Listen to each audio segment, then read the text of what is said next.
Akashvani കവരത്ത് നിലയത്തിന്റെ green quiz എന്ന പരിപാടിയാണ്. എന്റെ പേര് ഫാത്തിമ. ഓക്കെ, ഫാത്തിമ ഇപ്പൊ ഏത് ദ്വീപിൽ നിന്നാണ് വിളിക്കുന്നത്?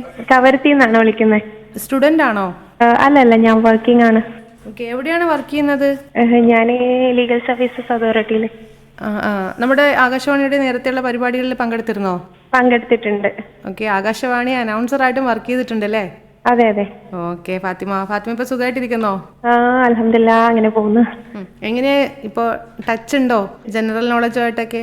അങ്ങനെയില്ല, എന്നാലും നോക്കാം. റീസെന്റ് ന്യൂസ് ഒക്കെ കാണലുണ്ട്, പക്ഷെ എന്നാലും നോക്കാം. 10 GK ക്വസ്റ്റ്യൻസ് ആണ് ഇതിൽ ഉണ്ടാവുക. അപ്പൊ ഫാത്തിമ മാക്സിമം ട്രൈ ചെയ്യാ 10ൽ 10 മാർക്ക് കിട്ടാനായിട്ട്. ഓക്കെ, അപ്പൊ നമ്മുടെ ചോദ്യത്തിലേക്ക് പോവാം. ഓക്കെ, കൂടുതൽ വിശേഷങ്ങളിലേക്ക് വരാട്ടോ.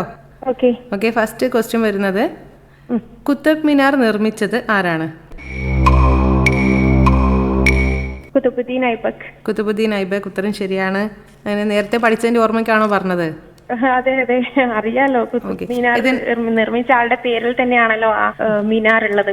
അപ്പൊ ഇതിന്റെ കുറച്ച് ചരിത്രം കൂടി, കുറച്ച് കാര്യങ്ങളുണ്ട് അതിന്റെ ബാക്കില്, ഓർക്കുന്നുണ്ടോ? ഉണ്ട് ഉണ്ട് ഉണ്ട്. ഒന്ന് പറഞ്ഞ ഷെയർ ചെയ്തോ. അതായത് ഇത് ഡൽഹിയിലാണ്. ഡൽഹി സൽത്തനേറ്റിന്റെ ഫൗണ്ടറായ കുതുബുദ്ദീൻ ഐബക് ആണ് ഇത് നിർമ്മിച്ചിരിക്കുന്നത്. 73 മീറ്റേഴ്സ് ഉണ്ട് ഇതിന്, 240 ഫീറ്റ് ആണ്. അത് മാത്രമല്ല, അത് നിർമ്മിച്ചിരിക്കുന്നതിന്റെ പ്രാധാന്യം എന്ന് പറയുന്നത് റെഡ് സാൻഡ് സ്റ്റോണും ഈ മാർബിളും മിക്സ് ആയിട്ടുള്ള ഒരു ഇത് കൊണ്ടാണ് നിർമ്മിച്ചിരിക്കുന്നത്. അത് തന്നെയാണ് അതിന്റെ ഒരു പ്രത്യേകത എന്ന് പറയുന്നത്. പിന്നെ ഇൻഡോ ഇസ്ലാമിക് ആർക്കിടെക്ചർ ആണ് ഇതിൽ യൂസ് ചെയ്തിരിക്കുന്നത്. ഓക്കെ, ഫാത്തിമ പറഞ്ഞൊക്കെ വളരെ കറക്റ്റ് ആയിട്ടുള്ള ഒരു കാര്യമാണ്. അതിൽ ഒരു കാര്യം കൂടി ഉണ്ട്, നമ്മൾ ഇൽത്തുമിഷിന്റെ പേരും കൂടി ഇതിൽ വരുന്നുണ്ടല്ലോ. അതെ അതെ അതെ, അത് വിട്ടുപോയതാണ് ഞാന്. ഇൽത്തുമിഷ് ആണല്ലോ അതിന്റെ എല്ലാ കാര്യങ്ങളും ചെയ്തത്. അദ്ദേഹത്തിന്റെ പേര് ഞാൻ വിട്ടുപോയതാണ്. ഇൽത്തുമിഷിന്റെ പേര് ഇതിൽ വരുന്നത് ശരിക്കും 1ാം നില മാത്രമാണ് കുത്തബ് മിനാറിന്റേത്.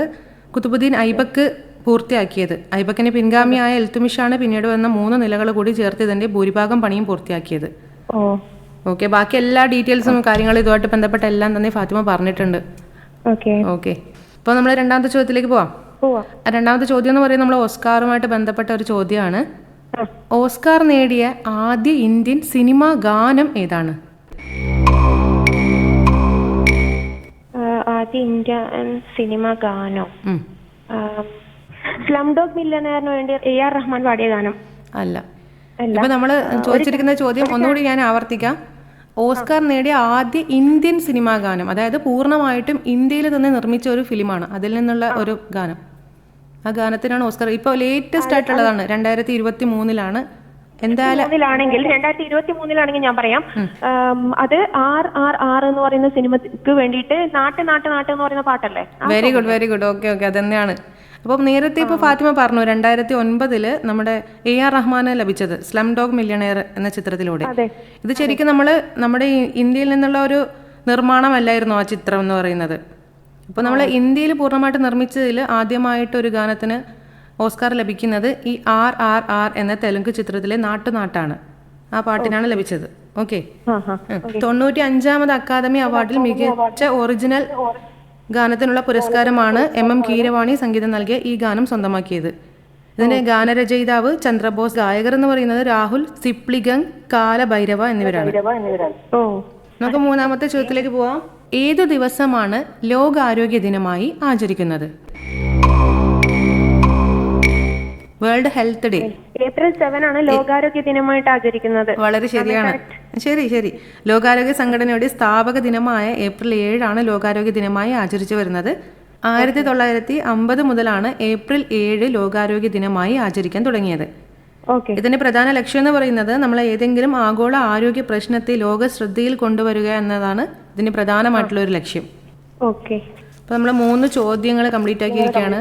അടുത്ത 4ാമത്തെ ചോദ്യം, നാറ്റോ അതായത് NATO എന്നതിന്റെ പൂർണ്ണ രൂപം എന്താണ്? നോർത്ത് അറ്റ്ലാന്റിക് ട്രീറ്റി ഓർഗനൈസേഷൻ അല്ലേ? ശരിയാണ്, നോർത്ത് അറ്റ്ലാന്റിക് ട്രീറ്റി ഓർഗനൈസേഷൻ. ഇത് 1949 സ്ഥാപിതമായ യൂറോപ്പിലെയും വടക്കേ അമേരിക്കയിലെയും രാജ്യങ്ങൾ തമ്മിലുള്ള ഒരു അന്തർ ഗവൺമെന്റൽ സൈനിക സഖ്യമാണ്. നിലവിൽ 32 അംഗരാജ്യങ്ങളുള്ള നേറ്റോയുടെ പ്രധാന ലക്ഷ്യം അംഗങ്ങൾക്ക് നേരെ ഉണ്ടാകുന്ന സായുധ ആക്രമണങ്ങളെ പ്രതിരോധിക്കുക എന്നതാണ്. ഓക്കെ, നമുക്ക് അടുത്ത ചോദ്യത്തിലേക്ക് പോവാം. 5ാമത്തെ ചോദ്യം, മൊണാലിസ ചിത്രം വരച്ചത് ആരാണ്?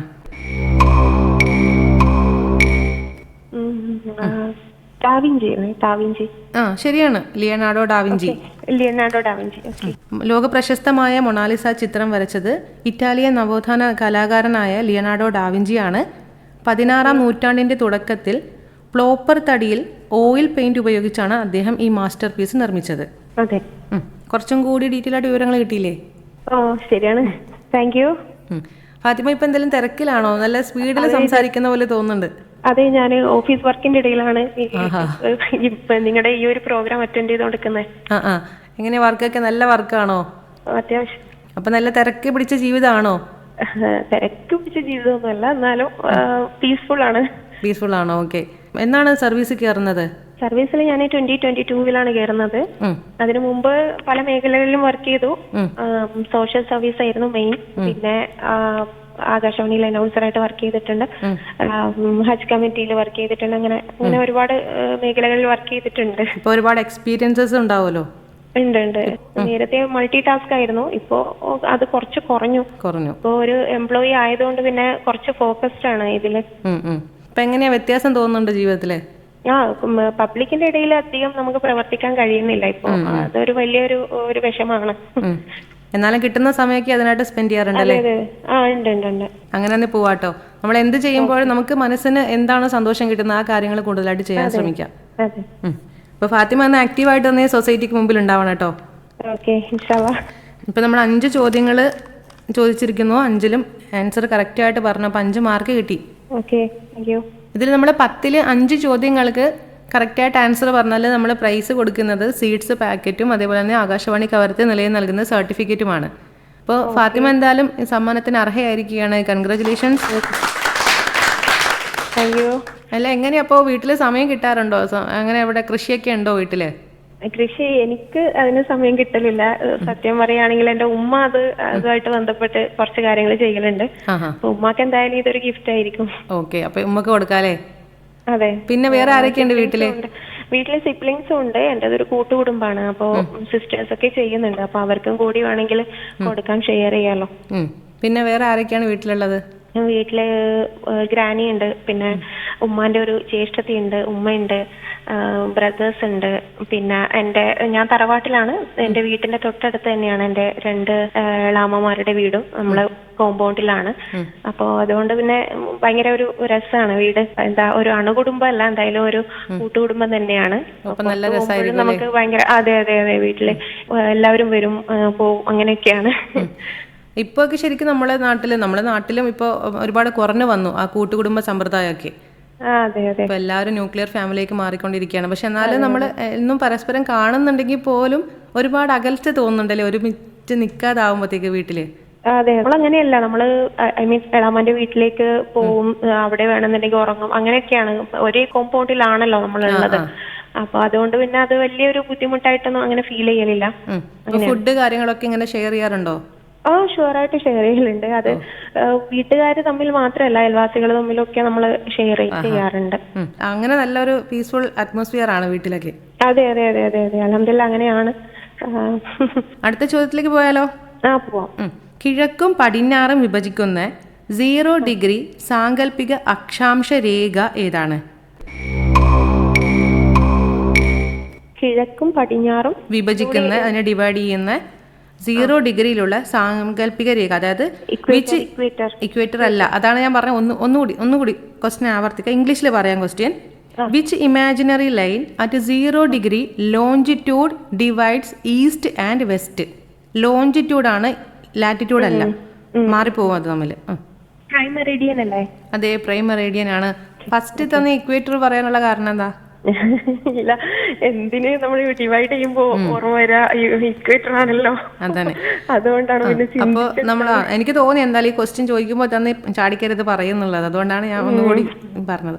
അപ്പൊ ഇത് സംഭവം പറഞ്ഞാല് നമ്മള് ഇക്വേറ്റർ നമ്മൾ എന്തിനു തമ്മിലാണ്? നോർത്തും സൗത്തും അല്ലേ ഇക്വേറ്റർ. അപ്പൊ ലോഞ്ചിറ്റ്യൂഡ് എന്ന് പറയുമ്പോഴത്തേക്ക് പ്രൈം മെറിഡിയൻ ആണ്. അതാണ് ഈസ്റ്റും വെസ്റ്റും ആയിട്ട് ഡിവൈഡ് ചെയ്യുന്ന രേഖ. ഓക്കെ, അടുത്ത ചോദ്യം വരുന്നത്, ലോകത്തിലെ ഏറ്റവും കൂടുതൽ ജനസംഖ്യയുള്ള രാജ്യം ഏത്? ജനസംഖ്യയുള്ള രാജ്യം ചൈന. തെറ്റിപ്പോയി. ഉത്തരം തെറ്റാണ്. ഇതെന്തായാലും ഞാൻ തെറ്റായിട്ടെന്നേ പരിഗണിക്കും. ആൻസർ തെറ്റ്. ഒരു ചാൻസ് കൂടി ഞാൻ ഫാത്തിമയ്ക്ക് തരാണെങ്കിൽ ഫാത്തിമ ഏതായിരിക്കും ആൻസർ പറയാ? ഇന്ത്യ. ഇന്ത്യ. ഇത്രയും കാലം, അതായത് 2023 വരെ ഇന്ത്യ ആയിരുന്നു 2ാം സ്ഥാനത്ത്, ചൈനയായിരുന്നു ഫസ്റ്റ്. പക്ഷേ 2023 ഐക്യരാഷ്ട്രസഭയുടെ കണക്കുകൾ പ്രകാരം ചൈനയെ മറികടന്ന് ലോകത്ത് ഏറ്റവും കൂടുതൽ ജനസംഖ്യയുള്ള രാജ്യം ഇപ്പോൾ ഇന്ത്യയാണ്. നിലവിൽ 140 കോടിയിലധികം ജനസംഖ്യയുള്ള ഇന്ത്യ 2025 കണക്കുകളിലും 1ാം സ്ഥാനത്ത് തന്നെ തുടരുന്നു. അപ്പൊ എന്തായാലും പുതിയൊരു അറിവും കൂടി കിട്ടിയല്ലോ. അതെ അതെ അതെ അതെ. അടുത്തത് നല്ലൊരു എളുപ്പമുള്ളൊരു ചോദ്യമാണ്. എങ്ങനെയാ, പുസ്തകങ്ങളൊക്കെ വായിക്കാറുണ്ടോ? പുസ്തകം വായിക്കും, പക്ഷെ ഇപ്പൊ കുറച്ച് കുറവാണ്. ഇത്ര പറഞ്ഞാൽ ഇപ്പോൾ എല്ലാ കാര്യത്തിനും ഫാത്തിമ ഇപ്പോൾ കുറേ കാര്യങ്ങൾ ഇപ്പോൾ നമ്മൾ സംസാരിച്ചു. അപ്പോൾ വീട്ടിൽ കുറച്ച് തിരക്കൊക്കെയാണ്, അപ്പോൾ അവരൊക്കെയാണ് അതൊക്കെ നോക്കുന്നത്, ഗാർഡനൊക്കെ. പിന്നെ അതേപോലെ ഇപ്പോൾ പുസ്തകം വായിക്കൽ കുറവാണ്. പക്ഷെ ഇതിനൊക്കെ നമ്മൾ കുറച്ച് സമയം നമുക്കായിട്ട് സ്പെൻഡ് ചെയ്യാം കേട്ടോ. അല്ല, ടൈം സ്പെൻഡ് ചെയ്യുന്നുണ്ട്. വായിക്കുന്നത് രാത്രിയിലാണ്, രാത്രി എല്ലാം കഴിഞ്ഞിട്ട് വായിക്കുന്നുണ്ട്. പക്ഷെ എന്നാലും നമുക്ക് ഒരു ഡീപ്പായിട്ടുള്ള ഒരു വായനയിലേക്ക് പോകാൻ പറ്റുന്നില്ല. വായന വെച്ച് നോക്കുമ്പോൾ കുറവാണ് അല്ലേ? അതെ അതെ, ഡീപ്പ് റീഡിങ്ങിലേക്ക് പറ്റുന്നില്ല. അതുകൊണ്ടാണ്. പിന്നെ ടൈം മാനേജ്മെന്റും കുറച്ച് അതാണ്. നല്ല ബിസി ഷെഡ്യൂൾ ആയിരിക്കും. അതുകൊണ്ടല്ല, പിന്നെ ടൈം കൂടുതലും ഞാൻ ഉറങ്ങാൻ ഇഷ്ടപ്പെടുന്നുണ്ട്. അതുകൊണ്ട് കൂടുതലും ടൈം റെസ്റ്റ് ചെയ്യാനാണ് ഇഷ്ടം. അപ്പൊ നല്ല ഉറക്കം കിട്ടാറുണ്ട്? അതെ അതെ, അൽഹംദുലില്ലാ, അതൊന്ന് വലിയ കാര്യമാണ് കേട്ടോ. ഇപ്പൊ ശരിക്കും പറഞ്ഞാല് നമ്മൾ എത്ര സമ്പാദിച്ചു, നമ്മുടെ ലൈഫ് എങ്ങനെ പോകുന്നെന്ന് ചോദിക്കുമ്പോൾ നമ്മൾ ഉണ്ടാക്കിയ പൈസയോ ഇതൊന്നുമല്ല, ഏറ്റവും കൂടുതൽ നമ്മൾ നന്നായിട്ട് ഉറങ്ങുന്നുണ്ടോ, അതാണ് നമുക്ക് ഏറ്റവും വലിയ മനസ്സമാധാനം തരുന്നത്. നമ്മുടെ മെന്റൽ പീസിനും ഒക്കെ സഹായിക്കുന്നതാണ് നല്ല ഉറക്കം എന്ന് പറയുന്നത്. അതൊക്കെ വലിയൊരു കിട്ടാക്കനിയാണ് സത്യം പറഞ്ഞ ഇപ്പോ. അപ്പൊ അത് കിട്ടുന്നുണ്ടല്ലോ ഫാത്തിമയ്ക്ക്, വലിയ കാര്യം. ഓക്കെ, നമ്മുടെ അടുത്ത ചോദ്യം എന്ന് പറയുന്നത് ഒരു പുസ്തകവുമായിട്ട് ബന്ധപ്പെട്ട ചോദ്യമാണ്. The God of small things കേട്ടിട്ടുണ്ടാവല്ലോ എന്ന പുസ്തകം എഴുതിയത് ആരാണ്? അരുന്ധതി റോയ്. അപ്പൊ എന്തായാലും ഇതിന്റെ ആൻസർ കിട്ടുമെന്ന് എനിക്ക് 100% ഉറപ്പുണ്ടായിരുന്നു. അരുന്ധതി റോയ്ക്ക് ഇതിന് ബുക്കർ പ്രൈസ് കിട്ടുകയുണ്ടായി. അത് ഏത് വർഷം എന്നുള്ളത് പറയാൻ പറ്റുമോ? I think 1996. ഒരു വർഷത്തിന് വ്യത്യാസം വന്നു. 1997 ആണോ? വെരി ഗുഡ് 1997 പ്രശസ്ത ഇന്ത്യൻ എഴുത്തുകാരിയായ അരുന്ധതി റോയ് എഴുതിയ നോവലാണ് the God of small things. കുഞ്ഞു കാര്യങ്ങളുടെ ഒടേ തമ്പുരാൻ എന്നാണ് അതിലെ മലയാളത്തിൽ വിവർത്തനം വരുന്നത്. 1997 പ്രസിദ്ധീകരിച്ച ഈ കൃതിക്ക് അതേ വർഷം തന്നെ ബുക്കർ പുരസ്കാരം ലഭിക്കുകയുണ്ടായി. ഓക്കെ, നമ്മൾ 9ാമത്തെ ചോദ്യം. ഏത് വർഷമാണ് ഇന്ത്യൻ ഭരണഘടന അംഗീകരിച്ചത്? ക്വസ്റ്റ്യൻ ശ്രദ്ധിച്ച് കേൾക്കുക. When was the Indian constitution adopted? 1949 November 26 very good correct answer ആണ്. 1949 നവംബർ 26. അതുകൊണ്ട് തന്നെയാണ് നമ്മൾ ശരിക്കും നമ്മുടെ ഇന്ത്യയിൽ നവംബർ 26 എന്ന് പറയുന്നത് ഭരണഘടനാ ദിനമായിട്ട് ആചരിച്ചു വരുന്നത്. 1950 മുതലാണ് നമ്മൾ ആഘോഷിക്കാൻ തുടങ്ങിയിരിക്കുന്നത്. 1950 ജനുവരി 26 അന്നാണ് ഇത് പ്രാബല്യത്തിൽ വരുന്നത്. നമ്മുടെ റിപ്പബ്ലിക് ഡേന്റെ ആ ദിവസം. ഓക്കെ, അപ്പൊ നമ്മൾ അവസാനത്തെ ഒരു ചോദ്യം എന്ന് പറയുന്നത് ലക്ഷദ്വീപുമായിട്ട് ബന്ധപ്പെട്ട ഒരു ചോദ്യമാണ്. ചോദിക്കട്ടെ? ഇത് നമ്മുടെ ചോദ്യം ഇതാണ്. ലക്ഷദ്വീപിൽ ഏറ്റവും തെക്കേ അറ്റത്ത് കിടക്കുന്ന ദ്വീപ്? മിനിക്കോയ്. അതിന്റെ ആൻസർ പെട്ടെന്ന് കിട്ടും അല്ലേ? മിനിക്കോയുടെ അടുത്തുള്ള രാജ്യം ഏതാ? മാൽഡീവ്സ്. Okay, very good. അപ്പൊ എന്തായാലും നല്ല രീതിയിൽ നമ്മുടെ പരിപാടിയിൽ പങ്കെടുത്തു. 10 ചോദ്യങ്ങൾ ചോദിച്ചതിൽ 9 ചോദ്യങ്ങൾക്ക് ശരിയായിട്ട് ഉത്തരം നൽകിക്കൊണ്ട് ആകാശവാണി കവരത്തെ നിലയത്തിന്റെ ഗ്രീൻ ക്വിസ് എന്ന പരിപാടിയിൽ വിജയിച്ചിരിക്കുകയാണ്. കൺഗ്രാറ്റുലേഷൻസ്. എന്നാലും ഫാത്തിമനെ ഞാൻ അഭിനന്ദിക്കാണ് കേട്ടോ ഈ അവസരത്തില്. 2022 ജോലി കയറിയത്. എന്നാലും നല്ല അപ്ഡേറ്റഡ് ആണ് ആള്. തുടർന്ന് ഇങ്ങനെ പോട്ടെ. ആക്ച്വലി ഞാൻ GK ഇപ്പൊ നോക്കാറില്ല. പിന്നെ അതായത് റീസെന്റ് ന്യൂസ് മാത്രമേ ഞാനിപ്പോ നോക്കലുള്ളൂ. പിന്നെ ഇതിപ്പോ ചൈനന്റെയും അതേപോലെ ഇന്ത്യയുടെയും അത് സത്യം പറഞ്ഞാൽ ഞാൻ നോട്ടീസ് ചെയ്തിട്ടില്ല എന്നുള്ളതാണ് ഞാൻ. പക്ഷെ പിന്നെ 2011 സെൻസസ് പ്രകാരം ഇപ്പൊ കുറെ ആയല്ലോ. അപ്പൊ അതുകൊണ്ട് ഒരു എത്രയോ വർഷം ഇതായില്ലേ സെൻസസ് കഴിഞ്ഞിട്ട്. അത് വിചാരിച്ചിട്ടാണ് പിന്നെ സെക്കൻഡ് ചാൻസ് ഞാൻ ഇന്ത്യ പറഞ്ഞത്. അത് ഞാൻ അപ്ഡേറ്റഡ് അല്ല. അപ്പൊ എന്തായാലും ഇപ്പൊ അതിന്റെ ആൻസറും കൂടി കിട്ടിയില്ലേ? പുതിയൊരു അറിവല്ലേ? ശരിക്കും പറഞ്ഞാൽ ഇപ്പൊ എല്ലാവരും ഇതേപോലെ അപ്ഡേറ്റഡ് ആവണം എന്നില്ല. ശരിക്കും നമ്മൾ ജോലിക്ക് വേണ്ടിയാണ് കൂടുതൽ ആൾക്കാരും പഠിക്കുന്നത്. ജോലി കിട്ടുക എന്നുള്ളൊരു ലക്ഷ്യം. ജോലി കിട്ടി കഴിയുമ്പോഴത്തേക്ക് ഒന്നും അറിയാത്തൊരവസ്ഥയിലേക്ക് പോകുന്നുണ്ട്. അപ്പോൾ ഫാത്തിമ അങ്ങനെ ആയിട്ടില്ല, ഇത് ഇനി ആവരുത് കേട്ടോ. എന്നും അപ്ഡേറ്റഡ് ആക്കിക്കൊണ്ടേയിരിക്കുക നമ്മളെ തന്നെ. അതെ അതെ അതെ അതെ, അതാണല്ലോ നമുക്ക് വേണ്ടത്. നോളജ് നമ്മുടെ അപ്ഡേറ്റഡ് ആയിട്ട് തന്നെ നമുക്ക് പോകണം. നമ്മുടെ ശരിക്കും പറഞ്ഞാൽ നമ്മുടെ ചിന്താഗതി എങ്ങനെയാണ്, നമ്മൾ അറിവ് സമ്പാദിക്കുന്ന ഒരു ജോലി, കേവലം ഒരു ജോലി സമ്പാദിക്കാൻ വേണ്ടിയിട്ടാവരുത്. വിദ്യാഭ്യാസം നേടുന്നത് നമ്മുടെ ജീവിതത്തിൽ അറിവ് പകരാനും അതേപോലെ തന്നെ നമ്മൾ ജീവിക്കണമെങ്കിൽ അധ്വാനിക്കാനും നമുക്ക് മനസ്സുണ്ടാവണം. അതെ അതെ. ഓക്കെ, അപ്പൊ എന്തായാലും നല്ല രീതിയിൽ പരിപാടി പങ്കെടുത്തു, ഒരുപാട് സന്തോഷമുണ്ട്. ഓക്കെ, എനിക്ക് ഇങ്ങനെ ഒരു അവസരം തന്നതിൽ ഒരുപാട് നന്ദി. അപ്പൊ എന്തായാലും തിരക്കുകൾക്കിടയിൽ നിന്നാണ് നമ്മുടെ പരിപാടിയിലേക്ക് വന്നത്. Okay Fathima. Okay, thank you. ശരി എന്നാ. ഫോണിംഗ് പ്രശ്നോത്തരി ഗ്രീൻ ക്വിസ്.